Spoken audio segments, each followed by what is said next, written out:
विजयदशमी पर good news today की एक खास पेशकश आप देख रहे हैं और हमारी कोशिश लगातार यही है कि आपको देश के हर हिस्से से रावण दहन की तस्वीरें दिखाएं, वो भव्य नजारा दिखाएं जिसका इंतजार इस देश के लोगों ने 2 साल तक किया है।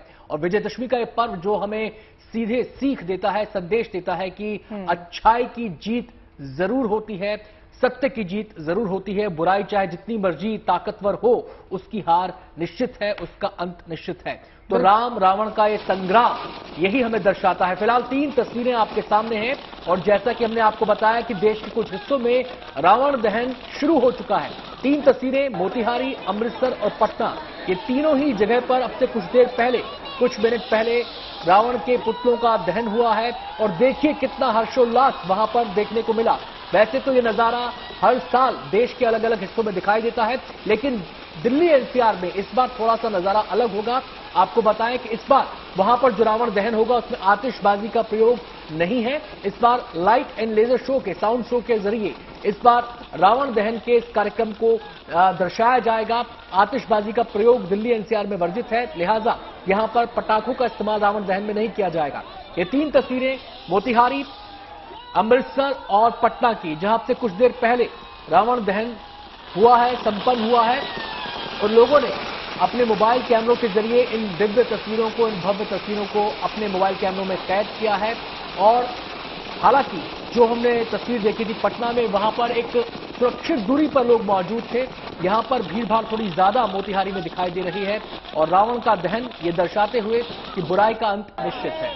बिल्कुल, अपने आप में खूबसूरत तस्वीरें देखिए, क्योंकि अरेंजमेंट जो वहां पर है वो इस तरीके से किया गया है। ये देखिए, तीर कमान से निकला और सीधा यहां पर रावण के सीने में जा घुसा और उसके बाद आतिशबाजी का ये दौर शुरू हो गया और साथ ही शुरू हो गया पीछे से लोगों का हो हल्ला। ये उनके एक्साइटमेंट के स्तर को दिखाता है। लगातार 3 बड़ी तस्वीरें। पहली तस्वीर मोतिहारी की, जो अभी हमने दिखाया कि किस तरीके से तीर कमान से छूटा और रावण का दहन किया गया। बीच की तस्वीर अपने आप में बेहद भव्य, बहुत खूबसूरत, अमृतसर की। अभी कुछ ही देर पहले यहां पर रावण दहन की प्रक्रिया को पूरा किया गया है। देखिए, ऊपर से यहां पर पूरा रावण धूं धूं कर जल रहा है और ये बेहद ही खूबसूरत रावण यहां पर बनाया गया था। देखिए, रावण जब जल रहा है तो आनंद, थोड़ा सा दुख मुझे जरूर हो रहा है, क्योंकि जिस तरीके से तैयारियों की तस्वीरें भी लगातार हम दिखा रहे थे कि कितने भव्य इस बार पुतले बनाए गए हैं और कितनी मेहनत से, महीनों की मेहनत के बाद इन पुतलों को तैयार किया गया और उसके बाद ये पूरी तरीके से जलकर राख हो गए।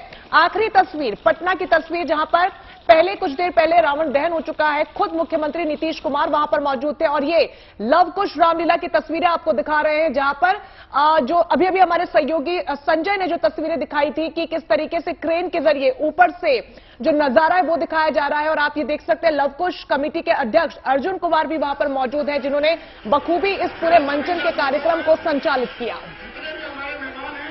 और हवाई रास्ते से दिल्ली के सीएम अरविंद केजरीवाल अब मंच पर पहुंचने वाले हैं। जैसा कि हमने आपको बताया था कि लवकुश रामलीला में इस बार रावण दहन का कार्यक्रम खास होने वाला है, क्योंकि अमूमन 3 पुतले इस मौके पर जलाए जाते हैं, लेकिन यहां पर 9 पुतले जलाए जा रहे हैं। और इन 9 पुतलों के जलाने के पीछे की जो वजह है वो भी आप जान लीजिए, क्योंकि यहां पर 2 खास मेहमान मौजूद हैं। दिल्ली के सीएम पहुंच चुके हैं। पहले 3 पुतलों का दहन दिल्ली के सीएम अरविंद केजरीवाल करेंगे और उसके बाद जो बाहुबली फेम सुपरस्टार प्रभास हैं वो यहां पर पहुंचेंगे और उनके माध्यम से भी 3 पुतलों का दहन किया जाएगा। और इसके अलावा जो 3 पुतले हैं वो आपको बता दें कि वो पुतलों का दहन किया जाएगा जो राम का किरदार इस रामलीला में निभा रहे हैं, उनके माध्यम से। तो अरविंद केजरीवाल यहां पर पहुंच चुके हैं, हाथ हिलाकर सबका अभिवादन वो स्वीकार कर रहे हैं। और जिस हवाई मार्ग के जरिए अभी राम रावण युद्ध की तैयारी चल रही थी, उस हवाई रास्ते से दिल्ली के सीएम अरविंद केजरीवाल मंच पर पहुंचने वाले हैं। फिलहाल मंच पर आप तस्वीरों में देख सकते हैं, राम रावण का युद्ध अंतिम दौर में चल रहा है और इस युद्ध के बाद जब रावण का वध होगा उसके बाद पुतला दहन का कार्यक्रम किया जाएगा और थोड़ी ही देर में वो तस्वीरें आपको दिखाई देंगी। हालांकि पुतला दहन इस बार दिल्ली में थोड़ा अलग तरीके से होगा। आतिशबाजी का इस्तेमाल, दिल्ली की जितनी भी रामलीला कमेटियां हैं वो कोई भी आतिशबाजी का इस्तेमाल पुतला दहन में नहीं कर रही हैं।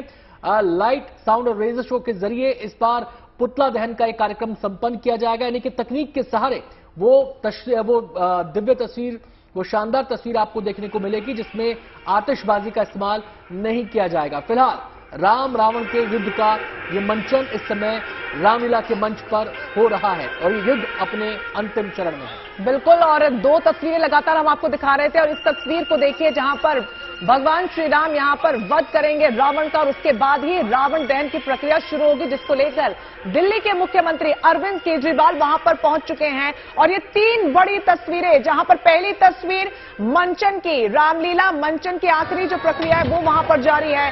दूसरी तस्वीर विजयदशमी के महापर्व के अमृतसर से आपको दिखा रहे हैं, जहां पर कुछ ही देर पहले रावण दहन की प्रक्रिया पूरी हुई। हालांकि देखिए थोड़ा सा मैनेजमेंट जो है यहां पर टेबल नजर आ रहा है, बड़ी तादाद में भीड़ वहां पर इकट्ठा हो गई क्योंकि लोग भी बहुत ज्यादा उत्साहित है त्योहार को लेकर। आखिरी तस्वीर आपको समस्तीपुर से दिखा रहे हैं, जहां पर रावण दहन की प्रक्रिया हुई और ये देखिए धू धू कर जलता रावण और उसके साथ ही जलती तमाम बुराइयां। पहली तस्वीर में देखिए मुख्यमंत्री अरविंद केजरीवाल वहां पर मौजूद हैं, हाथ हिला के लोगों के अभिवादन को वो स्वीकार कर रहे थे और बस इंतजार उस पल का हो रहा है कि जब जो आखिरी प्रसंग है रामायण का, रावण वध का, वो यहां पर पूरा हो और उसके बाद तीर चलाकर वो यहां पर रावण का वध करे। और जैसा कि अभी भी अनंत ने बताया है कि 9 पुतले इस बार लगाए गए हैं, 3-3 के सेट हैं, वो इसलिए क्योंकि 3 मुख्य अतिथि हैं वहां पर। सुपरस्टार प्रभास वहां पर पहुंचेंगे, राष्ट्रपति द्रौपदी मुर्मू वहां पर पहुंचेंगे और मुख्यमंत्री अरविंद केजरीवाल वहां पर पहुंच चुके हैं। ये तस्वीरें देखिए लोगों के एक्साइटमेंट की, दिल्ली से पहली तस्वीर। लोग सोच रहे हैं प्रभास आ रहा है।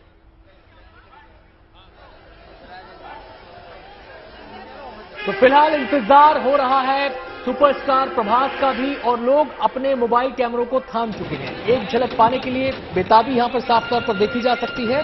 और फिलहाल ये वो वक्त करीब आ रहा है जब रावण दहन होगा। और इस बार रंजना हम बताएं कि जो दिल्ली का रावण दहन है उसमें प्रदूषण के रावण को भी जलाने की तैयारी है और उसके लिए जो कदम उठाए जाने हैं, क्योंकि ये जो मौसम होता है वो दिल्ली में प्रदूषण का मौसम होता है, क्योंकि इस समय फॉग दिल्ली के आसमान को घेर लेता है। इसको ध्यान में रखते हुए तमाम एहतियाती कदम उठाए गए हैं और इसलिए फैसला किया गया था कि आतिशबाजी का इस्तेमाल नहीं किया जाएगा और यहां पर तकनीक के सहारे रावण दहन किया जाएगा।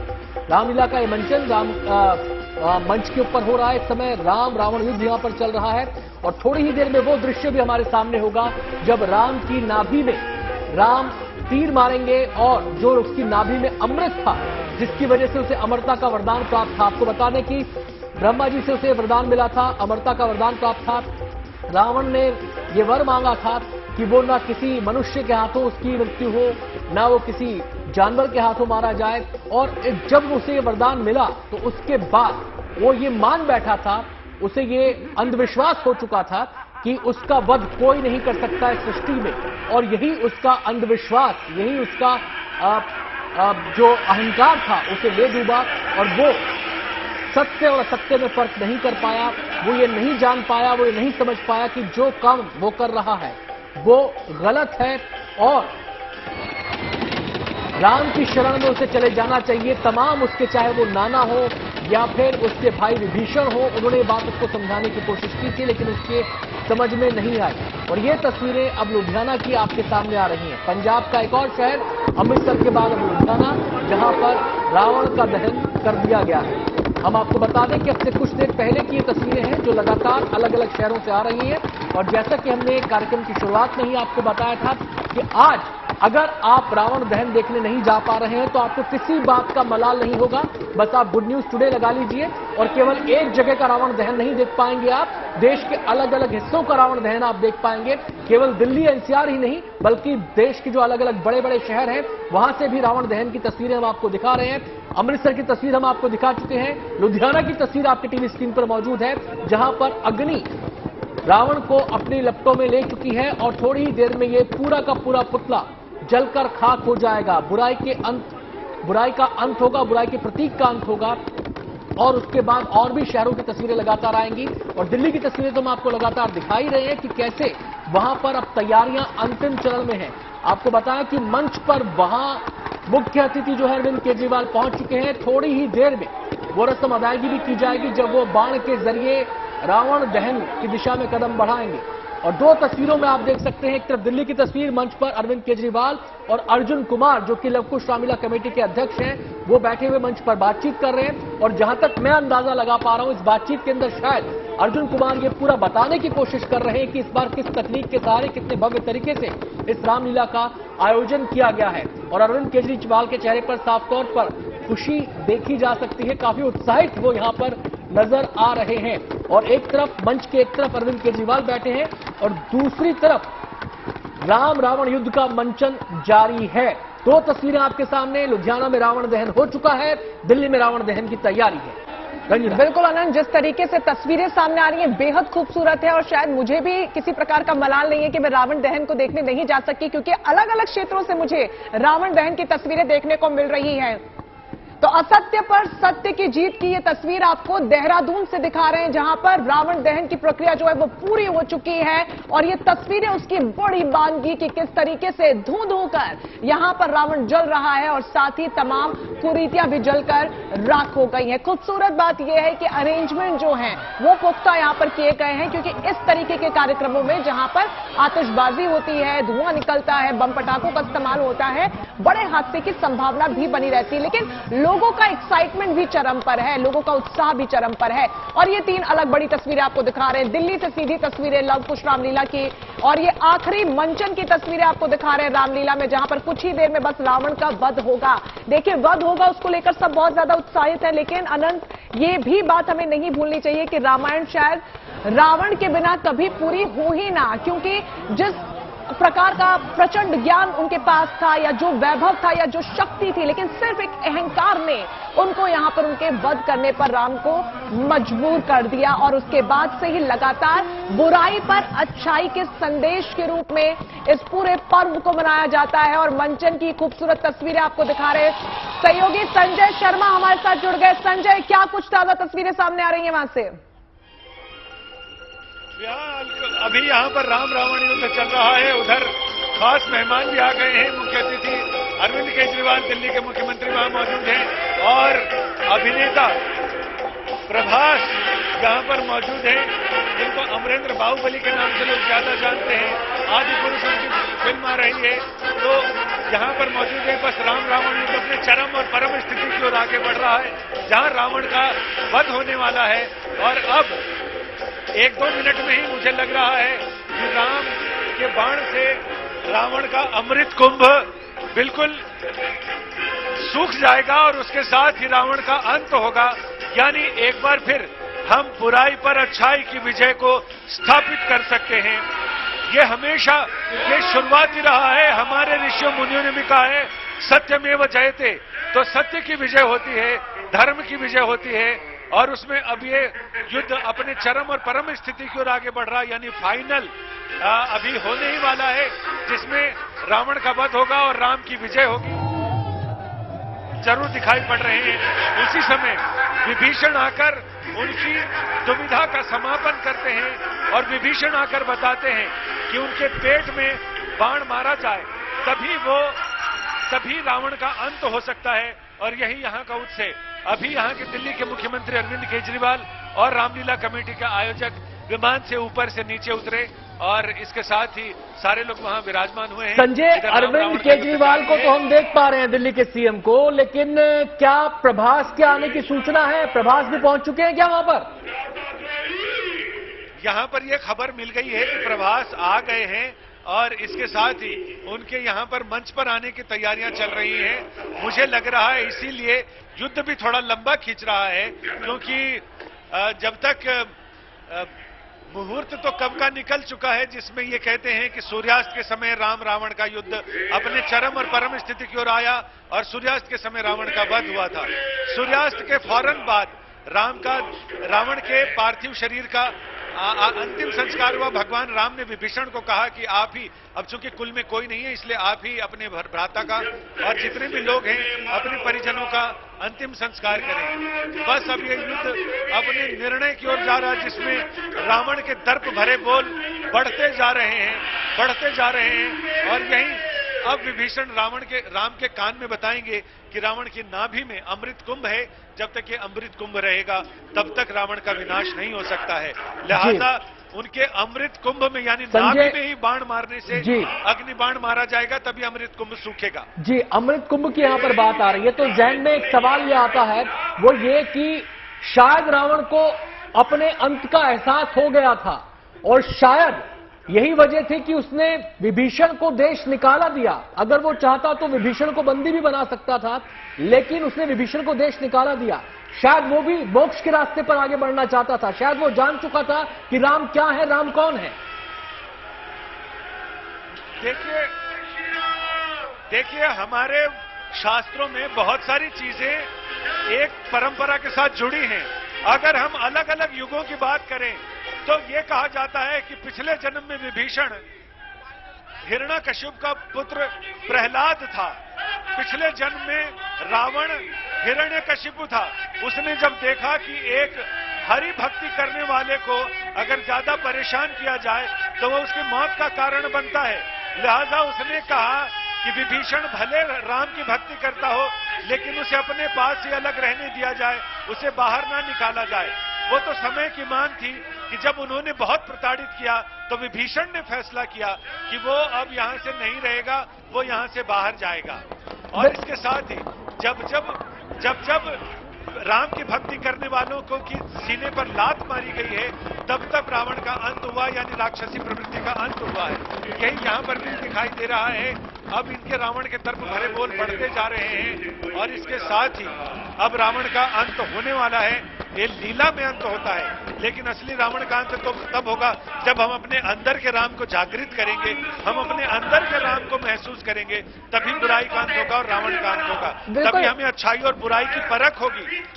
जी संजय, जैसा कि अनंत ने भी जिक्र किया कि शायद उन्हें अंदेशा हो गया था, इसलिए शायद रावण मोक्ष की तरफ जाना चाहता था, और वो शायद इसलिए भी क्योंकि ऋषि पिता और एक राक्षसी माता की संतान वो थे, और ऐसे में बुराई और अच्छाई का एक जबरदस्त कॉम्बिनेशन था रावण में। लेकिन ये भी सच है कि समय के गुजरने के साथ बुराई अच्छाई पर हावी होती चली गई और इस अंत को हम दुनिया ने देखा।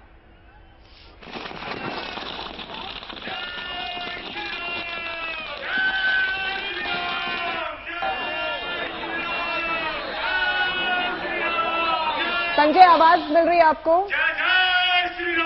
जी हाँ, बिल्कुल आपने जैसा बताया वो बिल्कुल सही है कि रावण को यह एहसास तो हो गया। और जहां तक हम ये देखें कि हर एक आदमी को ये एहसास तो हो जाता है आगे आने वाली परिस्थितियों का, चाहे वो कितना समझदार हो, विद्वान हो या बिल्कुल विद्वान ना हो, फिर भी उसको आगे आने वाली परिस्थितियों का एहसास हो जाता है। रावण को भी बखूबी ये एहसास था कि उसका अंत अगर हो तो राम के हाथों हो।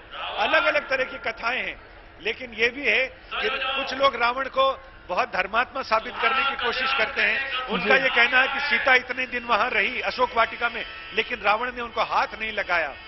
लेकिन ऐसे लोगों को वेदवती की कथा पढ़नी चाहिए, जिस समय रावण ने उनके साथ जब रेप की कोशिश की तो उन्होंने रावण को शाप दिया कि आइंदा जीवन में कभी भी तुम किसी स्त्री की इच्छा के विरुद्ध अगर उसके साथ जबरदस्ती करोगे तो तुम्हारा सत्यानाश हो जाएगा। जी। और यही वजह है कि उस सती स्त्री के शाप की वजह से रावण ने हमेशा ये कहा कि तुम मुझे प्रपोज करो।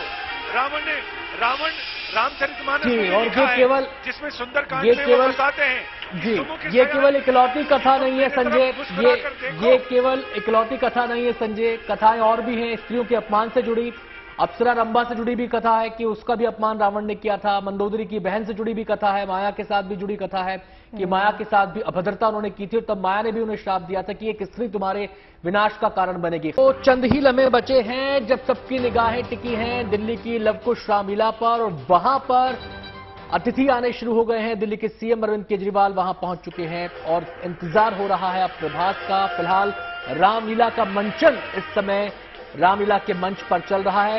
राम रावण युद्ध जारी है। थोड़ी ही देर में धनुष से वो तीर निकलेगा जो रावण की नाभि को भेदेगा, उसके अमृत कुंभ को भेदेगा और फिर रावण धरा पर गिरा होगा। उसके बाद दहन किया जाएगा रावण के पुतले का, रावण के साथ मेघनाद और साथ ही साथ कुंभकर्ण के पुतलों का भी दहन होगा। लेकिन ये दहन आतिशबाजी के जरिए नहीं होगा। इस बार तकनीक का सहारा लिया गया है इस पुतला दहन कार्यक्रम के लिए, ताकि पोल्यूशन ना हो और आतिशबाजी दिल्ली में फिलहाल बैन है, इसकी वजह से ये कदम उठाया गया है। तो बस चंद लम्हों का इंतजार। और ये दो तस्वीरें आप देख पा रहे हैं, एक तरफ आप देख पा रहे हैं गया की तस्वीर है और दूसरी तरफ दिल्ली से सीधी तस्वीरें हम आपको दिखा रहे हैं। दिल्ली में इंतजार है पुतला दहन का और देश के अलग अलग शहरों में लगातार हम आपको तस्वीर दिखा रहे हैं। अलग अलग शहरों में पुतला दहन हो चुका है। आपको बता दें कहां कहां हुआ है। पटना में हो गया है, मोतिहारी में हो गया है, समस्तीपुर में हो गया है। गया की तस्वीरें आप देख रहे हैं इस समय। चंडीगढ़ में हो चुका है, अमृतसर में हो चुका है और लुधियाना में भी पुतला दहन कार्यक्रम हो चुका है। देहरादून में भी पुतला दहन किया जा चुका है और फिलहाल चित्रकूट की भी तस्वीरें आपके सामने आ गई हैं। चित्रकूट में भी रामलीला का मंचन चल रहा है, राम रावण युद्ध इस समय चल रहा है और उसके बाद ये पुतला दहन की तस्वीरें आपके सामने हैं। तो फिलहाल सबसे बड़ी रामलीला लवकुश रामलीला पर सबकी निगाहें टिकी हैं, जहां पर ये पुतला दहन का कार्यक्रम अब होने वाला है और थोड़ी ही देर में वो घड़ी आ जाएगी जब राम तीर चलाएंगे, रावण का वध करेंगे और उसके बाद रावण, कुंभकर्ण और मेघनाथ के पुतलों का दहन किया जाएगा। और ये तस्वीरें छपरा की तस्वीरें हैं, लगातार तस्वीरें। हमारी कोशिश ये है, आज की हमारी विजयदशमी स्पेशल की कोशिश यही है कि देश भर की तमाम रावण दहन की तस्वीरें हम आपको दिखाएं और बारी बारी से हर शहर की तस्वीर हम आपको दिखा रहे हैं। इस बीच मैं प्रतीक का यहां पर रुख करना चाहूंगा क्योंकि एक सवाल जो मेरे जहन में आ रहा है वो ये, प्रतीक, रावण खुद वेदों का ज्ञाता था, ऋषि पुत्र था, हालांकि मां उनकी राक्षसी कुल से थी। उनके पिता ने उनको जो शिक्षा दीक्षा दी उसमें वेदों का भी ज्ञान था, उसमें पुराणों का भी ज्ञान था, उसमें कर्म का ज्ञान था, धर्म का ज्ञान था। लेकिन क्या माना जाए, शिक्षा से बड़ा संस्कार हो गया कि राम के साथ राम को पहचान नहीं पाए रावण और आखिरकार उनका अंत राम के हाथों हुआ।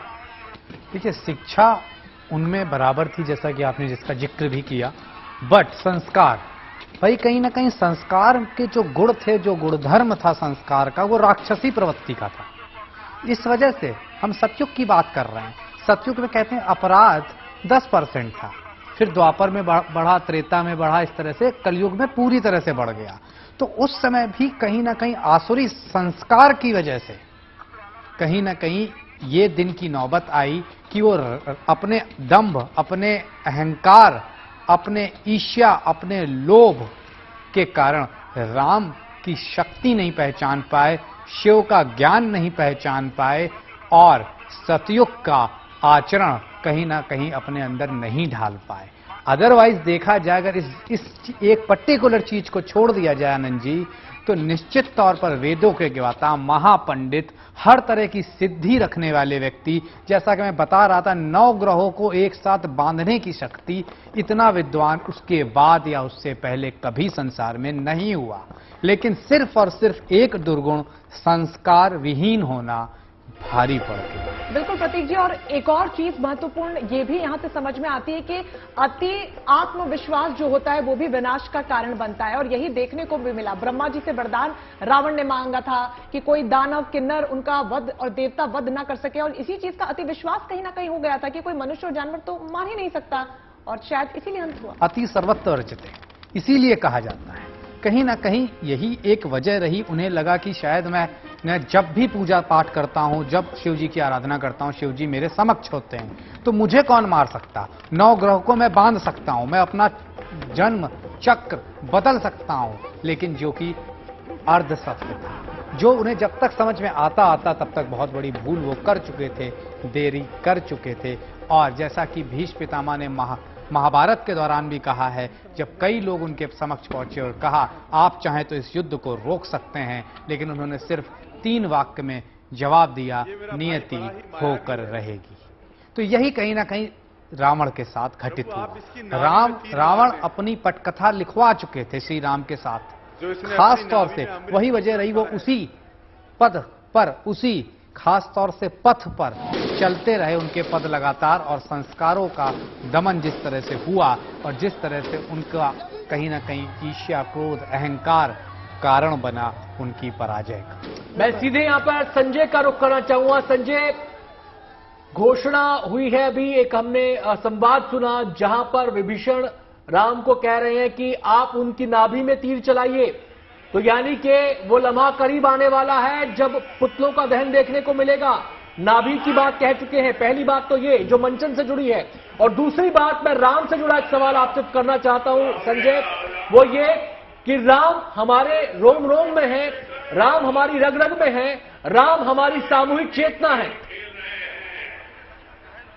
जी हाँ, राम हमारे शुभंकर हैं, हमारी संस्कृति के, हमारी सभ्यता के, हमारे इतिहास के, हमारे प्रमाण के, हमारे वर्तमान के, हमारे भविष्य के शुभंकर हैं राम।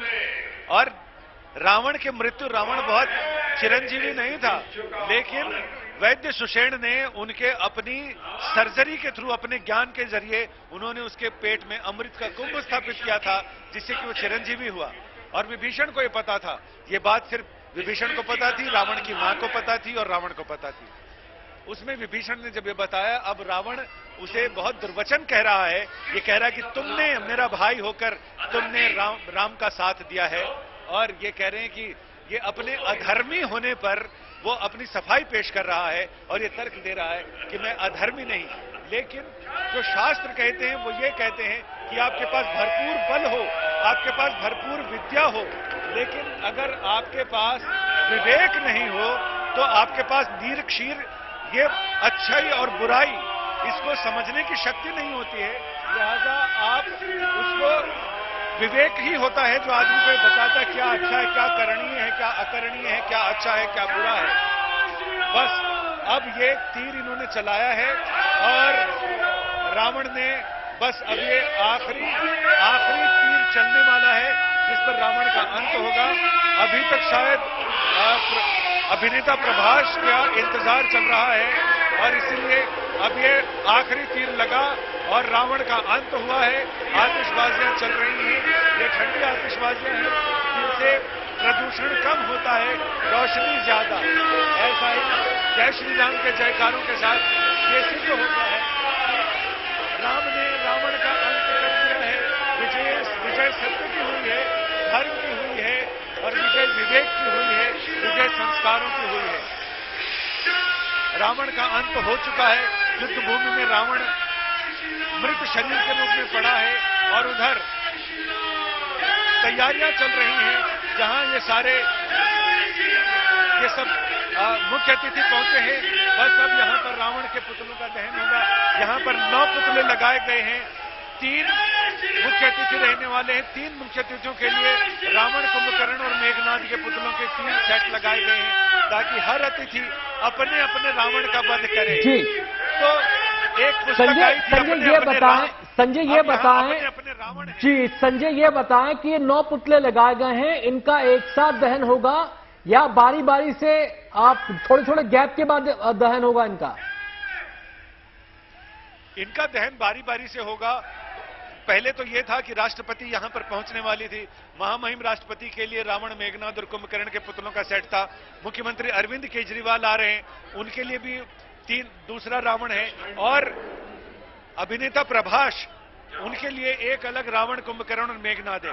इनका यह कहना कि तीनों मुख्य अतिथि आए तो तीनों को यह एहसास हो, रावण के पुतले जलाने की फीलिंग होनी चाहिए, तो इसलिए तीनों के लिए अलग अलग पुतले बनाए गए। जैसे कि लवकुश रामलीला कमेटी ने अपनी रामलीला को हाईटेक बनाया, नई नई परंपराएं शुरू की, नए नए प्रयोग किए। तो एक नया प्रयोग इस साल से 2022 से शुरू हुआ है, जब 2 साल बाद ये दशहरे का आयोजन हो रहा है। ऐसे में ये 9 पुतले लगाए गए हैं, जिसमें 3 रावण के हैं। पहले तो मैं भी आकर चौंका कि तीनों में रावण क्यों लिखा है, फिर देखा कि उधर मेघनाद के 3 पुतले हैं, इधर कुंभकर्ण के 3 पुतले हैं। तो यानी ये 3 पुतले तीनों अतिथियों के लिए लगाए हैं। अपने अपने राम तो सबके हैं, इन मुख्य अतिथियों के लिए अपने अपने रावण तो हो जाए, ताकि सब अपने अपने हिस्से का रावण जलाएं, किसी दूसरे के रावण में दखल देने की जरूरत नहीं है। यानी केंद्र सरकार और दिल्ली सरकार के अधिकार अलग अलग होने का मामला सुप्रीम कोर्ट में चल ही रहा है, यहाँ पर कम से कम रावण जलाने का अधिकार तो तीनों को अलग अलग मिल जाए।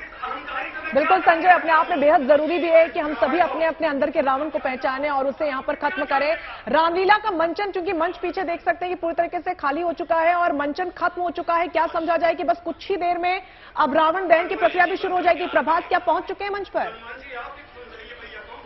विभीषण शोकाकुल हैं, चूंकि उनको अपने बड़े भाई भ्राता रावण की मृत्यु का शोक है और अभी राम, लक्ष्मण, अंगद और हनुमंत लाल आपस में बात कर रहे हैं कि रावण विधर्मी था, रावण अधर्मी था, रावण दुष्ट था, इसलिए इसका अंत होना चाहिए।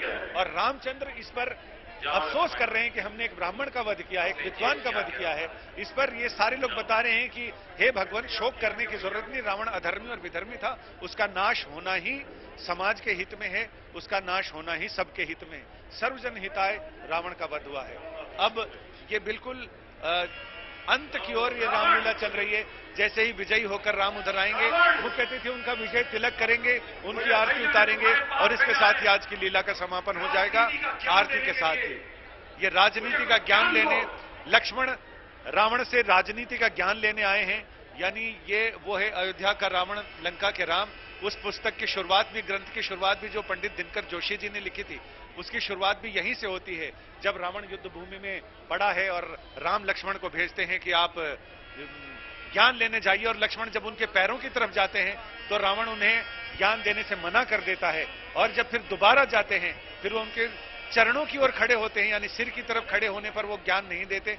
जब चरणों की ओर खड़े होते हैं तब रावण उनको राजनीति, युद्ध नीति और धर्म नीति इनकी व्याख्या करते हैं, इसका ज्ञान देते हैं। जो कि राम का ये कहना है कि धर्म नीति, राजनीति और अर्थनीति का सबसे बड़ा ज्ञाता इस दुनिया से जा रहा है, लिहाजा उन्हें उनका ज्ञान लेना चाहिए। वो ज्ञान पृथ्वी पर ऐसे ही ना चला जाए रावण के साथ।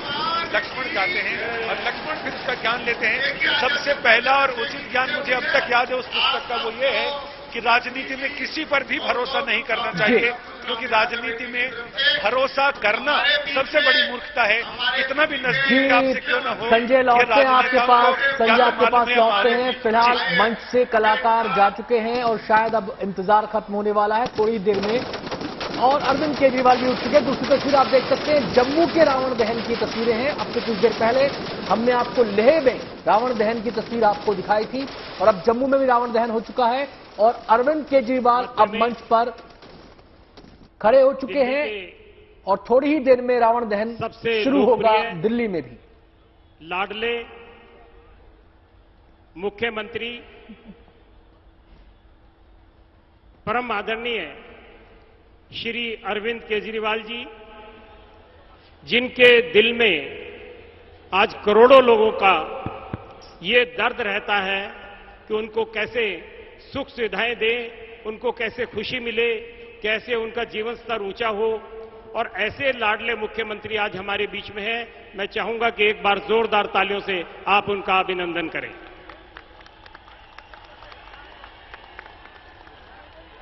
ये हमारा परम सौभाग्य है। माननीय मुख्यमंत्री जी से जब भी हमने दशहरे के ऊपर अनुरोध किया है, उन्होंने हमारे अनुरोध को हमेशा स्वीकार किया है। लव कुश रामलीला कमेटी का ये प्रयास होता है कि हम ज्यादा से ज्यादा इस समय फिलहाल मुख्यमंत्री अरविंद केजरीवाल के स्वागत में कुछ बातें कह रहे हैं अर्जुन कुमार, और वहां पर लोग मौजूद हैं। दो तस्वीरें आपके सामने, एक तरफ दिल्ली से लाइव तस्वीरें, थोड़ी देर में यहां पर भी रावण दहन होगा हाईटेक तरीके से, और जम्मू में पूरे धूम धड़ाके के साथ रावण का दहन हो चुका है। प्रतीक का मैं सीधे यहां पर रुख करना चाहूंगा। प्रतीक, चाहे वो रावण के नाना हो, चाहे वो रावण की पत्नी हो, चाहे वो रावण के भ्राता हो विभीषण, चाहे वो रावण के भाई हो कुंभकर्ण, सबने उन्हें समझाने की कोशिश की थी। और अंतिम युद्ध में जाने से पहले जब एक बार लक्ष्मण को मूर्छित किया था मेघनाद ने, दूसरी बार नागपाश में बांध दिया था राम लक्ष्मण दोनों को, और तीसरी बार जब वो माता का यज्ञ पूरा नहीं कर पाया था, जाने से पहले मेघनाद ने भी कहा था कि राम से संधि कर लीजिए, लेकिन रावण नहीं माना। इतना बड़ा ज्ञानी होने के बावजूद, वेदों का ज्ञाता होने के बावजूद, क्या यह माना जाए कि अहंकार आदमी को बिल्कुल अंधा बना देता है?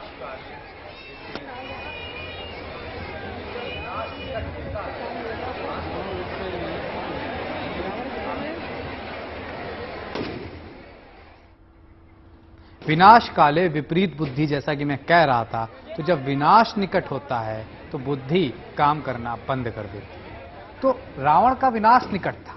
अब आपने जैसा कि जिक्र किया उनके नाना, आखिर में मेघनाद तक ने समझाया कि हमें राम जी से संधि कर लेनी चाहिए, लेकिन जब विनाश सुनिश्चित था और नियति होकर रहेगी, जब इन सब चीजों को हम समझें तो भाई कैसे रोका जा सकता था। इसका भान कहीं ना कहीं रावण को भी हो गया था, क्योंकि जब उसने शिव जी से आखिरी बार जब उनका स्मरण किया, वो प्रकट हुए, उन्होंने उनको शिव जी ने अपना चेहरा नहीं दिखाया बल्कि पीठ दिखाई। रावण को उसी समय ये एहसास हो गया था कि ये मेरा आखिरी युद्ध होगा, ये मेरा अंतिम समय होगा, लेकिन समय को नहीं बदला जा सकता था और विनाश निकट था, वो हुआ।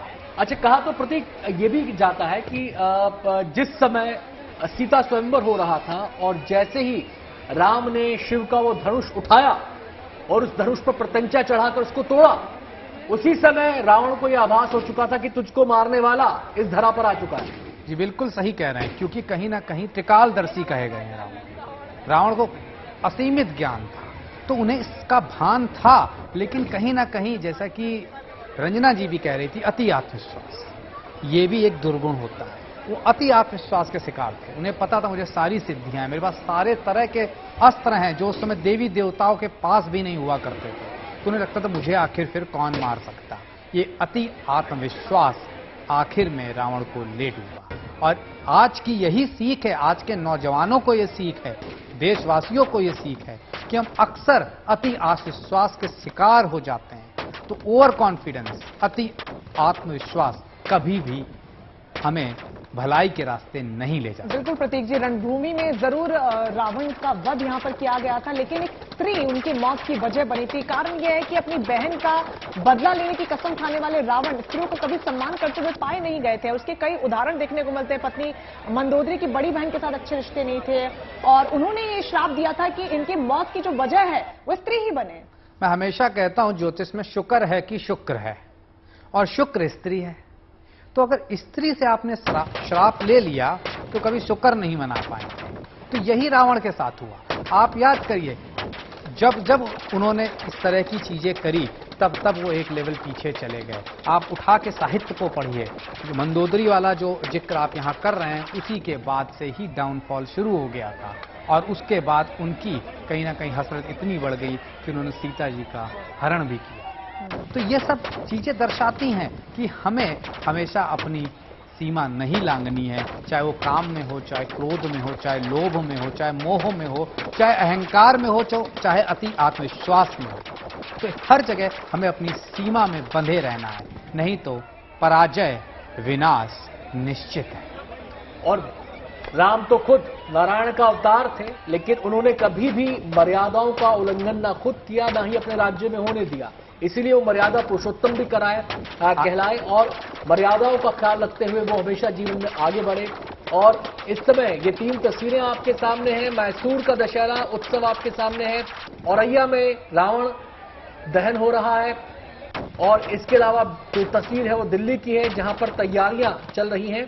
फिलहाल गदा दी जा रही है अरविंद केजरीवाल को, दिल्ली के सीएम को।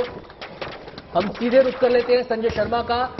संजय, मुहूर्त तो काफी पहले निकल चुका है, हालांकि 7:15 बजे तक का मुहूर्त है। शायद इसी बात को ध्यान में रखते हुए थोड़ा सा मामला आगे खिंच भी गया, लेकिन मुझे ऐसा लग रहा है कि प्रभास और सीएम केजरीवाल एक साथ रावण दहन नहीं करेंगे। ये आगे पीछे होगा ये कार्यक्रम, पहले केजरीवाल उसके बाद प्रभास। हाँ, वैसे भी आगे पीछे ही होना था, लेकिन ये अब तो ये स्पष्ट हो गया है कि अरविंद केजरीवाल का स्वागत होके इन्हें ये रावण दहन करेंगे। उसके बाद प्रभास अलग से आएंगे और वो रावण दहन करेंगे, क्योंकि प्रभास, मेरी सहयोगी शगुफ्ता ने अभी आकर बताया कि प्रभास आ गए हैं और वो थोड़ी देर में यहाँ मंच पर प्रकट होने वाले हैं। वो राम के किरदार में भी हैं, जो आदि पुरुष फिल्म आने वाली है उसके राम के किरदार में है। कई बार फिल्म का प्रमोशन भी इस स्टेज पर हो चुका है। हो सकता है कि पहले ये बात रही कि प्रभास इसी शर्त पर आएंगे कि उनकी फिल्म का प्रमोशन भी यहाँ पर किया जाए। फिल्म के प्रमोशन से ज्यादा विवाद हो रहे हैं किरदारों के, जो उनकी उपस्थिति है, जो उनका स्वरूप बनाया गया है, उसको लेकर विवाद बहुत जबरदस्त हो रहा है। लेकिन फिलहाल इसमें अभी मुझे लग रहा है कि मुख्यमंत्री अरविंद केजरीवाल यहां पर एक तीर चलाने वाले हैं प्रतीकात्मक रूप से, और रावण के पुतलों का दहन होने वाला है। जितने शोरगर हैं, जो यहाँ के कारीगर हैं, वो यहाँ पहुंच चुके हैं, क्योंकि असली रावण के पुतलों का दहन तो वही करते हैं। बाकी तो प्रतीकात्मक तिरंगे झंडे की रस्सी नीचे डाउन करना होता है, बाकी फहराने वाले तो लोग ये होते हैं। तो यहाँ अभी ये सारे लोग यहाँ मौजूद हैं और बस रामलीला के अंदर हम लोग अभी स्वागत समारोह थोड़ा लंबा चलता है। पुरानी दिल्ली की रामलीलाओं की खासियत ये है कि यहाँ की रामलीलाओं में लीला से ज्यादा समय स्वागत के लिए होता है। जितने सारे लोग मेहमान नवाज किस्म के लोग होते हैं, तो जो भी मेहमान आए उनके लिए जी खोलकर स्वागत करते हैं। हर आदमी चाहता है रामलीला कमेटी का कि वो भी एक पटका तो पहनाए, एक माला तो पहनाए, एक कुछ मोमेंटो तो दे। तो अभी मुख्यमंत्री का स्वागत चल रहा है और मुख्यमंत्री के साथ साथ यहाँ के जो विधायक हैं प्रहलाद सिंह साहनी, उनका भी स्वागत चल रहा है। और जब ये स्वागत हो जाएगा तो मुझे लग रहा है कि 3 किस्तों में अलग-अलग रावण दहन होगा। बिल्कुल। और जी संजय, बस कुछ ही क्षण दूर है यहाँ पर ये पूरी प्रक्रिया शुरू होने वाली है। सबके बीच अलग अलग तस्वीरें देश के अलग अलग क्षेत्रों से हम आपको दिखा रहे हैं। ये पहली तस्वीर प्रतापगढ़ की देखिए, जहां पर रावण दहन की प्रक्रिया पूरी तरीके से पूर्ण हो चुकी है। बीच की तस्वीर राजधानी दिल्ली से सीधी तस्वीर है, जहां पर हमारे सहयोगी संजय बने हुए, उन्होंने बोला है कि कुछ ही देर में बस मुख्यमंत्री कमान से तीर छोड़ेंगे और रावण दहन यहां पर होगा और फिर प्रभात भी रावण दहन यहां पर करेंगे। आखिरी तस्वीर फरीदाबाद की हम आपको दिखा रहे हैं, जहां पर पूरी तरीके से रावण जलकर खाक हो चुका है। तो देश के अलग अलग क्षेत्रों से भव्य और खूबसूरत तस्वीर हम आपको इस महापर्व की दिखा रहे हैं गुड न्यूज टुडे पर। विजयदशमी की ये महाकवरेज, जहां पर एक भी क्षेत्र की तस्वीर आपसे नहीं छूटेगी। अगर आप रावण दहन में नहीं जा सके हैं, रामलीला का मंचन आपने नहीं देखा या फिर मेले का लुत्फ अगर आपने नहीं उठाया है, तो अलग अलग तस्वीरें, ये लव कुश रामलीला की तस्वीरें, सीधी तस्वीरें राजधानी दिल्ली से, जहां पर कुंभकर्ण, रावण और मेघनाथ। खास बात यह है कि इस बार एलईडी लाइट्स का इस्तेमाल किया गया है। हालांकि बहुत करीब से आप नहीं देख पा रहे होंगे, लेकिन इनकी आंखों में अलग अलग रंगों की जो लाइट्स है वो लगाई गई हैं आकर्षण के लिए। इसके अलावा खास बात यह है कि पेपर और घास का इस्तेमाल किया गया इस बार पुतलों को बनाने के लिए, और किसी भी प्रकार का कोई विस्फोटक, कोई बम पटाखे इसमें नहीं लगाए गए हैं, क्योंकि दिल्ली एनसीआर में आतिशबाजी और पटाखों को जलाने को लेकर पाबंदी है। और वो भी क्यों ना, क्योंकि जिस तरीके से एयर क्वालिटी इंडेक्स का स्तर लगातार बढ़ता चला जा रहा है, उसको ख्याल में रखते हुए ये तमाम बंदोबस्त किए गए हैं। और ये देखिए किस तरीके से रावण जी हिला रहा है। जी संजय जी का हम रुख कर लेते हैं। संजय, अभी मैंने घोषणा सुनी, मंच से शायद घोषणा हुई है कि मुख्यमंत्री जी को तीर कमान दिया जाए, तो मेरे ख्याल से तीर चलाने वाली औपचारिकता पूरी होने वाली है और शायद रावण दहन, पहले पुतले का दहन होने वाला है। जी हाँ, बिल्कुल। अरविंद केजरीवाल ने कमान संभाल ली है और बस अब तीर चलाने वाले हैं। और इधर पीछे नीचे एक लड़का रस्सी हिला रहा है, जिस रस्सी से का कनेक्शन रावण की जीभ से है और वो जीभ लगातार ऊपर नीचे हो रही है। मुख्यमंत्री ने कमान संभाल ली है, यानी धनुष संभाल लिया है, और इधर बस शोरगर भी तैयार हैं, उनके हाथों में पलीते लगे हैं। जैसे ही वहां से आदेश आएगा वैसे उन पलीतों में आग लगाकर रावण के लगा दी जाएगी। यानी पराली जलाने की औपचारिक शुरुआत यहीं से होगी। पराली भरी है, इसके अंदर विस्फोटक और आतिशबाजी नहीं है, उसका इफेक्ट होगा। उसका सिर्फ ऑडियो से पता चलेगा कि हाँ पटाखे जल रहे हैं, पिछली बार की रिकॉर्डिंग से। और 2 साल से कुछ ऐसा ही हो रहा है, जिसमें प्रदूषण को ध्यान में रखते हुए पराली का ही रावण बनाया जाता है। बस जय श्री राम के उद्घोष के साथ ही मैं उधर देख रहा हूं, मुख्यमंत्री अरविंद केजरीवाल ने तीर चला दिया है। जो तीर चलते ही अब यहां पर बस इनके पुतलों को आग लगाई जाएगी। सबसे पहले मेघनाद सबसे पहले, वैसे तो रामायण की कथा में पहले मेघनाद मारा जाता है, इसके बाद कुंभकर्ण का नंबर आता है और फिर रावण का नंबर आता है। लेकिन यहाँ पेट्रोल डाला जा रहा है नीचे से और इसके साथ ही पलीता तैयार है। बस अब यहाँ पर आग लगाने की प्रक्रिया पुतलों में पूरी हो रही है। ये लाल रावण है, जिसका जो मुख्यमंत्री अरविंद केजरीवाल की ओर से ये लाल रावण जलाया जा रहा है। इसके बाद काला और हरा रावण है, ये पुतलों में आग लगा दी गई है और इसके साथ ही बस धू धू कर ये रावण जल रहा है। पाप का, अन्याय का,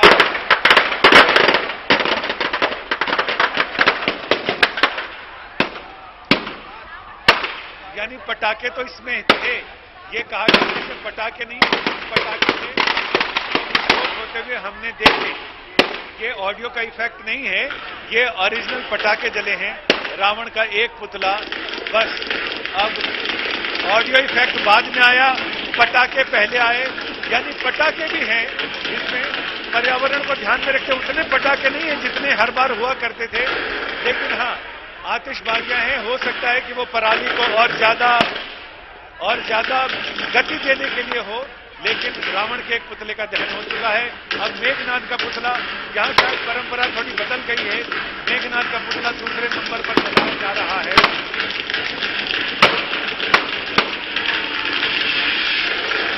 ऐसे तो राम कथा में पहले मेघनाद का वध होता है, मेघनाद के वध के बाद परंपरा ये भी रही है ये देखने की कि रावण का पुतला आगे की ओर गिरा या पीछे की ओर।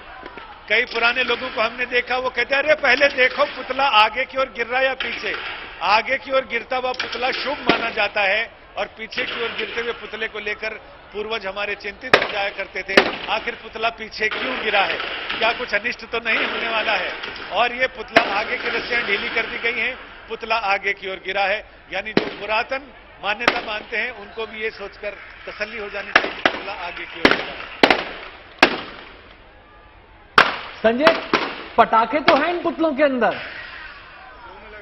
जी हाँ, बिल्कुल बताया तो हमें ये गया था, लेकिन जैसे ही हमने देखा है तो हमने तुरंत अपनी बात बदल दी है और हमने बता दिया है कि पटाखे तो हैं लेकिन उतने नहीं हैं जितने हुआ करते थे। पटाखे कम वेलोसिटी के हैं और कम शोर और धुआं करने वाले पटाखे हैं। यानी इनका कहना है कि ये ग्रीन पटाखे हैं जिनका इस्तेमाल इसमें किया गया है। तो ग्रीन पटाखों से प्रदूषण कम होता, हालांकि धुआं ऊपर उठता हुआ देखें तो धुआं तो ऊपर उठ रहा, हालांकि आग रहेगी तो धुआं उठेगा, तो धुआं उठेगा। लेकिन रामलीला, हाँ, इनका ये कहना है कि ये ग्रीन पटाखे हैं और ग्रीन क्रैकर क्योंकि कम तादाद में उपलब्ध थे लिहाजा वो ग्रीन पटाखों का इस्तेमाल इसमें किया गया है। उतनी संख्या में पटाखे नहीं है, पटाखे कम हैं। अगर पटाखे ना हो तो ऊपर की पुआल में आग लगाना मुश्किल होता है, ये इनका रामलीला कमेटी का कहना है। बिल्कुल, लेकिन यहाँ पर संजय धुआं तो साफ तौर पर देखने को मिल ही रहा है। बहरहाल प्रभास के वहां पर कितनी देर में पहुंचने की मंच पर खबर सामने आ रही है, कब वो अपने कमान से तीर चलाएंगे? हो सकता है कि एक बार मुख्यमंत्री अरविंद केजरीवाल यहां से निकल जाएं तब शायद प्रभास मंच पर आए, ऐसा भी हो सकता है।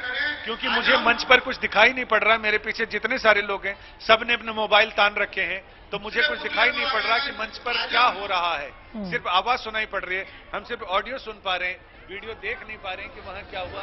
प्रभास कितनी देर में मंच पे आएंगे। संजय, आपके पास लौटते हैं। मैं दो तस्वीरें फिलहाल दिल्ली की यहां पर दिखा रहा हूं। एक तरफ लवकुश रामलीला है और दूसरी तरफ एक और बड़ी रामलीला कमेटी है जो परेड ग्राउंड में है और यह है धार्मिक लीला कमेटी। यहां पर जगदीप धनखड़ मुझे नजर आ रहे हैं, जितना मैं तस्वीर में देख पाया हूं पहली झलक के अंदर धनखड़ साहब यहां पर मौजूद हैं और तस्वीर अगर फिर से मंच की सामने आएगी तो कुछ ज्यादा क्लियर हो पाएगा।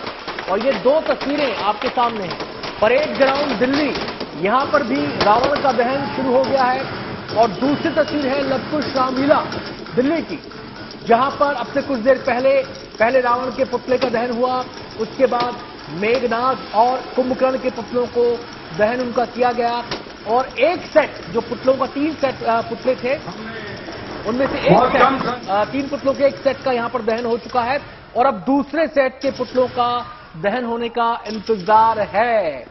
तो ये तस्वीरें और ये देखिए आतिशबाजी का कमाल, धार्मिक रामलीला कमेटी की आतिशबाजी का ये कमाल, उनका नाम कमेटी का उभर कर आया है आतिशबाजी के बाद। और ये तस्वीरें जिनको देखने के लिए लोग 2 साल से तरस रहे थे वो आखिरकार आंखों को सुकून देने वाली तस्वीरें सामने आई हैं। रावण का वध हो चुका है अलग अलग रामलीलाओं में और पुतलों के दहन की प्रक्रिया जारी है। ये सिलसिला, ये क्रम शुरू हो चुका है।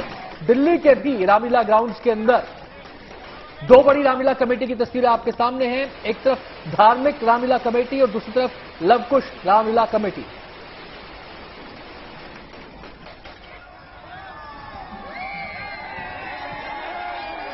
दो बड़ी तस्वीरें मैं अपने दर्शकों को बता दूं कि लवकुश रामलीला कमेटी के ठीक पीछे ही आयोजन स्थल धार्मिक रामलीला कमेटी का है और इस वक्त वहां पर जो नजारा है वो बहुत ही ज्यादा वीवीआईपी बना हुआ है और खासतौर पर क्योंकि तमाम गणमान्य वहां पर पहुंच रहे हैं।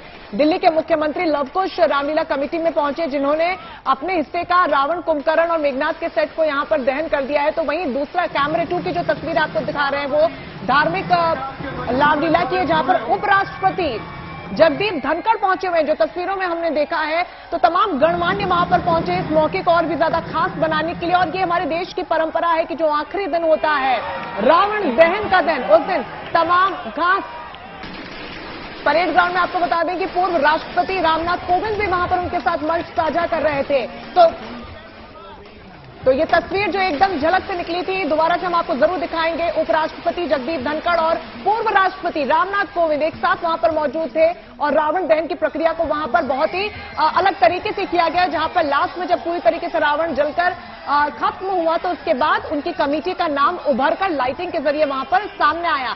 कि back to the same first तस्वीर कैमरा 1 की, जहां पर हमारे सहयोगी बने हुए हैं संजय। क्या ताजा तस्वीरें फिलहाल वहां से सामने आ रही हैं?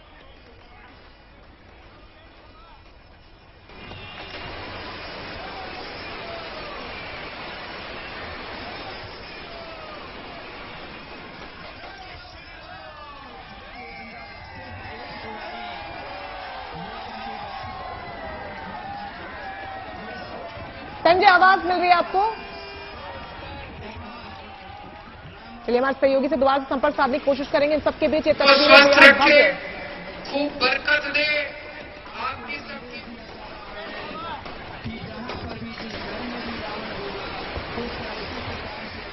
तो मुख्यमंत्री अरविंद केजरीवाल वहां पर संबोधित कर रहे हैं, जो पीछे संवाद सुनाई दे रहा है और बड़ी तादाद में लोग वहां पर मौजूद हैं और उनके उत्साह का स्तर एकदम अलग है। और ये तस्वीर है, पहली तस्वीर दिल्ली के मुख्यमंत्री अरविंद केजरीवाल की लव कुश कमेटी की। तो वहां पर वो जो तमाम भीड़ वहां पर जुटी है रावण दहन को देखने के लिए और अपने मुख्यमंत्री के लिए, उनको वो संबोधित कर रहे हैं। और साफ तौर पर जो दूसरी तस्वीर है वो भी अपने आप में बेहद भव्य परेड ग्राउंड की ये तस्वीर है, जहां पर धार्मिक रामलीला कमेटी की तस्वीर, जहां पर रावण दहन की प्रक्रिया को पूरा किया गया। और उपराष्ट्रपति जगदीप धनखड़ वहां पर मौजूद थे और पूर्व राष्ट्रपति रामनाथ कोविंद भी वहां पर मंच उनके साथ साझा कर रहे थे। और जब जैसे ही दहन की पूरी प्रक्रिया हुई तो एक अलग खूबसूरत नजारा देखने को मिला। और इस बार की जो रामलीला रही है और इस बार के जो रावण दहन के आयोजन रहे हैं वो अपने आप में बहुत हाईटेक, बहुत अद्भुत और बहुत ही अलग रहे हैं। जितनी खूबसूरती से पुतलों को बनाया गया, उतनी ही खूबसूरती से रावण दहन के अंत की जो पूरी प्रक्रिया है उसको भी किया जा रहा है और आफ्टर इफेक्ट साफ तौर पर देखने को मिल रहे हैं। हालांकि लवकुश रामलीला कमेटी में कहा यह जा रहा था कि पूरी तरीके से इको फ्रेंडली ये पुतले हैं और किसी प्रकार से विस्फोटक और बम पटाखों का इस्तेमाल नहीं किया गया, लेकिन थोड़े बहुत किया गया, जैसा कि संजय बता भी रहे थे। संजय हमारे सहयोगी वहां पर लगातार मौजूद है। संजय, ताजा तस्वीरें क्या कुछ सामने आ रही है वहां से? वो ग्रीन क्रैकर्स हैं, क्योंकि मैंने और मेरे सहयोगी अमित ने ये महसूस किया कि बारूद की गंध यहाँ पर नहीं है, तो ऐसे में वो ग्रीन क्रैकर्स हैं। अगर वो बारूदी वाले पटाखे होते पुराने तो उसकी बारूद की गंध से हमें समझ में आ जाता। ये ग्रीन क्रैकर्स हैं, कम तादाद में लगाए गए हैं। जब हमने उनसे पूछा तो उनका ये कहना था कि ऊपर की पुआल तक आग जल्दी पहुंच नहीं पाती है, इसलिए उसमें विस्फोट करने की जरूरत पड़ती है, लिहाजा उसी को ध्यान में रखते हुए और ये ऐसा इंतजाम किया गया है। अब अरविंद केजरीवाल का एक बार संबोधन संपन्न हो तो फिर अमरेंद्र बाहुबली यानी प्रभास स्टेज पर आएंगे और वो तीसरे राम के किरदार में वो अपनी फिल्म में है। तो वो रावण, कुंभकर्ण और मेघनाद के 3 पुतले मैदान में रह गए हैं, बाकी 6 पुतलों का दहन हो चुका है। तो बस अब जैसे ये विदा लेंगे, मेरे ख्याल से या तो विदा लें और जी उसके साथ रहे, या फिर हो सकता है कि जब अरविंद केजरीवाल प्रस्थान कर जाएं तो फिर प्रभास का स्टेज पर आगमन हो और वो फिर रावण के पुतलों का दहन करें। जी संजय, आपके पास लौटते हैं, आप वहां पर बने हुए हैं, आपसे लगातार अपडेट लेते रहेंगे, आप हमारे साथ बने रहिए। और प्रतीक जो हमारे साथ मौजूद है, प्रतीक भट्ट जी हमारे साथ मौजूद हैं, लगातार अलग अलग धार्मिक पहलुओं पर भी हम उनसे बातचीत कर रहे हैं। प्रतीक, रावण का दहन तो हो गया, हम मानते हैं प्रतीक के तौर पर कि रावण के दहन के साथ ही बुराइयों का दहन भी हो जाता है, लेकिन कई बुराइयां आज भी समाज में ऐसी हैं, द्वेष है, बुरे बोल हैं, महिलाओं का अपमान है, इसके अलावा क्रोध है, काम है। आखिर कैसे कोई व्यक्ति इन पर काबू पाए, कैसे इनसे छुटकारा पाए, सही दिशा में कैसे आगे बढ़े, और क्या वजह है कि इनकी इस नेगेटिविटी को जानते हुए उस दिशा में लोग नहीं बढ़ पाते? क्या ये ग्रहों का प्रभाव होता है? देखिए, इसकी वजह है देश दशा काल। वो काल था सतयुग, ये काल है कलयुग। तो जानते हुए भी हम अनजान बने रहते हैं, पहली बात। दूसरी बात, आपने कहा कि खास तौर से कैसे मुक्ति पाएं, तो भाई जैसे श्री राम ने अपने मर्यादाओं को कभी नहीं लांघा, वो कहीं ना कहीं नारायण का अवतार थे और रावण का वध करना उनके लिए क्षण भर का काम था। लेकिन वो युद्ध इतना लंबा चला और 10 बार रावण उनका युद्ध हुआ, 10वीं बार रावण हारा। तो कहीं ना कहीं मर्यादाएं नहीं लांघी, उन्होंने ये शक्ति प्रदर्शन नहीं किया कि मैं सर्वे सर्वा, मैं नारायण। उन्होंने जो लिखा और स्टेप बाय स्टेप मर्यादा के अंदर ही कहीं ना कहीं रावण का वध किया। तो यही सब हमें सीखना है कि हमें क्रोध में, ईर्ष्या में, द्वेष में, कहीं ना कहीं आपने कहा वचन में, इन सब पर कैसे मर्यादाओं को नहीं लांघना है। अगर इतनी छोटी सी बात अगर हमने समझ ली, सीख ली, और मैं कहता हूं 10 बुराइयों में से सिर्फ एक बुराई भी अगर आपने इस साल उस पर विजय पा ली, तो आपके लिए भी आज का पर्व विजयदशमी हो गया। बिल्कुल प्रतीक जी, एक बहुत महत्वपूर्ण बात यह भी है कि जो हमें शिक्षा देता है, जो हमें ज्ञान देता है, या फिर जो हमारी परवरिश करता है, उन चीजों को हमें लेना आना चाहिए। और एक उदाहरण ये देखने को मिलता है कि रावण अपने प्रभु जिनको मानते थे, भगवान शिव को, उनके गण नंदी से भिड़ चले थे, और यही वजह है कि भगवान शिव उनसे बहुत ज्यादा क्रोधित हो गए थे, और तभी से समझ लिया गया था कि बस अपने विनाश की ओर रावण बढ़ रहा है। बिल्कुल सही आपने कहा कि कहीं ना कहीं शक्ति का जो दंभ है, शक्ति का जो अहंकार है, सर्वशक्तिमान तो श्री राम थे, क्षण भर के काम था उनके लिए रावण को मारना, लेकिन उन्होंने कभी भी मर्यादा नहीं लांघी। वही मर्यादा उन्होंने, रावण ने बार बार लांघी, जैसा कि आपने कहा नंदी के साथ, जैसा कि मंदोदरी के साथ, जैसा कि लक्ष्मण के साथ, जैसा कि सीता माता के साथ, जैसा हनुमान जी के साथ, एक नहीं बार बार लांघी। और हनुमान जी ने भी इसकी बानगी दिखा दी थी लंका जलाकर, कि तुमने मुझे बस छुआ भर नहीं कि मैंने तुम्हारी लंका का क्या हाल कर दिया। लेकिन जब शक्ति, अहंकार बुद्धि पर विराजमान हो जाता है तो बुद्धि विवेक नष्ट हो जाता है। इसीलिए कहते हैं विनाश काले विपरीत बुद्धि। और यही रावण के साथ हुआ। एक नहीं तमाम मौके ऐसे आए। हनुमान जी का मौका बहुत बड़ा मौका था कि उनके घर में जाकर लंका दहन करना बहुत बड़ी बात थी, लेकिन रावण को नहीं समझ में आया, क्योंकि शक्ति हमें बिगाड़ती भी है तो बनाती भी है। और कहीं ना कहीं हमारे देवी देवता, साधु संत हमें यही समझाते हैं, यही दर्शाते हैं, यही बताते हैं कि शक्ति से सब कुछ हासिल किया जा सकता है। लेकिन वही जब आप आसुरी व्यक्तियों को देखेंगे, आसुरी शक्तियों को देखेंगे, तो आपको यह भी समझ में आएगा यही शक्ति कैसे सर्वनाश कर देती है, कुल का कुल सर्वनाश हो जाता है। हम शक्ति की बात कर रहे हैं, तो यहाँ पे देखा जाए कि जो मर्यादाओं में रहने वाले लोग हैं, जो पॉजिटिव सोच के साथ आगे बढ़ते हैं, उनकी शक्ति और दुराचारियों की शक्ति, एक की शक्ति शालीनता से बंधी हुई है, एक की शक्ति न्याय से बंधी हुई है, एक की शक्ति न्याय की गारंटी देती है, शांति की गारंटी देती है, एक की शक्ति अत्याचार, अनाचार, दुराचार का प्रतीक बन जाती है। तो ये उस पर भी डिपेंड करता है कि आप किस सोच के साथ उसको धारण कर रहे हैं, किस सोच के साथ, और कुंडली में ग्रह किस सोच के साथ बैठे हैं, उससे ज्यादा इंपॉर्टेंट हो जाता है। कई लोग हैं, आपने देखा ना, 15 साल की उम्र में ही, 18 साल की उम्र में ही संन्यास ले लिया और धर्माचार करने लगे। ठीक है, ऐसा नहीं है कि हर धर्माचारी ही बुरा है। बहुत लोग वेदों का ज्ञान 18 साल की उम्र में ले लेते हैं, वो उनकी जो शक्तिशालीनता है वो दूसरे डोर में बंधी है। और कई ऐसी आप चीजें सुनते हैं, 18-20 साल में ही हमारे किशोर गलत रास्ते पे चले जाते हैं, वो शक्ति उन्होंने दूसरी अडॉप्ट कर ली। तो यही सब संस्कार और ग्रहों का खेल है। पहली बार इसीलिए मैं कह रहा हूं देश दशा काल, भाई आप किस एनवायरनमेंट में पैदा हो रहे हैं। अगर आप यूएस में हैं तो आप बहुत ज्यादा ओपन होंगे, क्योंकि वहां का देश दशा काल पतला हुआ है। लेकिन अगर आप भारतीय संस्कृति से जुड़े हैं, आप अपनी मर्यादाओं में रहेंगे। उसके बाद अगर दूसरा नंबर आता है ग्रहों का, कि भाई ग्रह कहां ले जा रहे हैं, और अगर कहीं गलत रास्ता दिख भी रहा है कुंडली के अनुसार, तो कैसे उसे कंट्रोल और कैसे उसे मर्यादाओं में लाना है। ये छोटे छोटे उपाय, ये छोटी छोटी चीजें, क्यों कहा जाता है सुबह जल्दी उठिए, माता पिता के चरण आप जरूर स्पर्श करें, भगवान की पूजा करके गुड़ खाकर बाहर निकले। कहीं ना कहीं गुड़ खाने से बृहस्पति मजबूत हो रहा होता है। सुबह माता पिता की पूजा से चरण स्पर्श से कहीं ना कहीं सूर्य मजबूत हो रहे होते हैं, पितृ मजबूत हो रहे होते हैं। तो ये शक्तियां आप अट्रैक्ट कर रहे होते हो, और जब आप इस तरह की शक्तियां अट्रैक्ट कर रहे हो तो आप उसी रास्ते चलते हो। लेकिन जब आप 10 बजे उठते हो और बिना नहाए चले जाते हो 11 बजे अपने ऑफिस या अपने स्कूल, तो आप कहीं ना कहीं दुराचारी शक्तियों को अट्रैक्ट कर रहे होते हो। रात के 2 बजे सो रहे हो, गलत साहित्य पढ़ रहे हो, वुमेन, वाइन, विस्की इन सब में इन्वॉल्व हो, तो ये गलत शक्तियों को, गलत एनर्जी को आप अट्रैक्ट कर रहे होते हो। रत्न क्या है, आपसे कहा जाता है फला रत्न पहन लीजिए, क्यों? आप उसकी शक्ति को अट्रैक्ट करें और आपकी बॉडी में जो लैक है वो उसे फुलफिल करें। जैसे कैल्शियम की, विटामिन डी की कमी हो गई, क्या विटामिन डी खाते हैं, तो वैसे ही आप किस तरह की शक्तियों को अट्रैक्ट करते हो आनंद जी, ये इंपॉर्टेंट है। आप सुबह उठ रहे हो, पूजा पाठ कर रहे हो, धर्माचार धर्म के पालन कर रहे हो, सिद्धांतों का पालन कर रहे हो, आप सूर्य बृहस्पति की शक्तियों का आवाहन कर रहे हो और आप हमेशा सदाचारी बने रहोगे। अच्छा प्रतीक, हमारे जो जितने हमारी धर्मशास्त्र हैं, जितनी हमारी पौराणिक कथाएं हैं, उनमें संकेतों के माध्यम से बहुत सारी बातें कही गई हैं। अगर हम राम कथा को ही लें, इसमें जो हर कैरेक्टर जो है राम से जुड़ा हो, रावण से जुड़ा हो, वो कोई ना कोई कहानी, कोई ना कोई संकेत दे रहा है। अब कैसे मति भ्रम हो जाता है, कैसे मति हर ली जाती है, उसमें सबसे अच्छा संवाद जो मुझे लगता है कैकेयी मंत्रा का लगता है। जी, कैकेयी कहा जाता है कि कौशल्या से ज्यादा राम से लगाव रखती थी, भरत से और विद्वान भी ज्यादा थे, और वो क्षत्राणी भी थी, हाँ। वो योद्धा भी थी, वो सारथी भी थी दशरथ की, और वो राम को बहुत ज्यादा उसके ऊपर बहुत उनसे प्रेम करती थी। लेकिन मति भ्रम कैसे हुआ?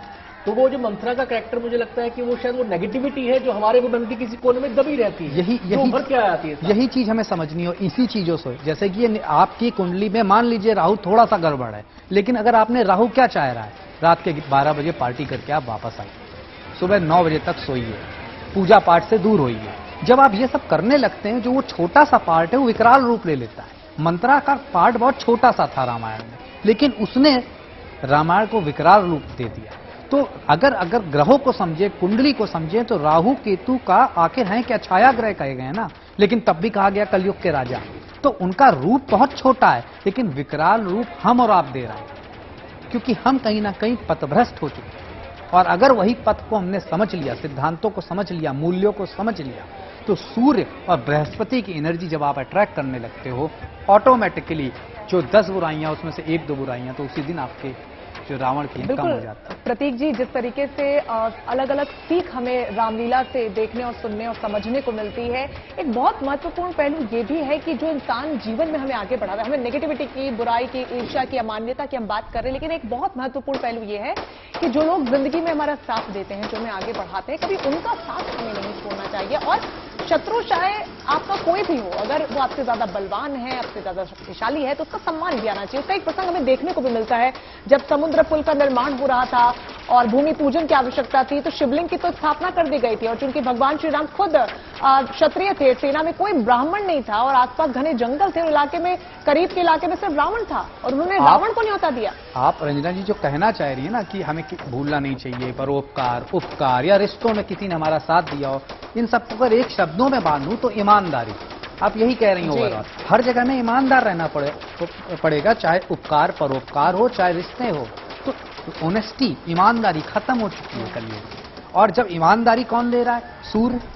ईमानदारी से उदय होते हैं ना रोज सुबह, आपको जगाते हैं, सबको विटामिन डी देते हैं। कभी भी एक लेबर, एक मजदूर का विटामिन डी कम नहीं होता है, हम और आपका होता है। क्यों? क्योंकि वो प्रकृति से जुड़ा हुआ है, सूर्योदय के पहले उठता है, सूर्योदय के आसपास उठता है और सूर्य की रोशनी में कार्य कर रहा होता है। यही हमारा जीवन था पहले, लेकिन आज जीवन क्या हो गया? ब्लू स्क्रीन के अंदर, ब्लू स्क्रीन के साथ काम करना, जो कि राहु है।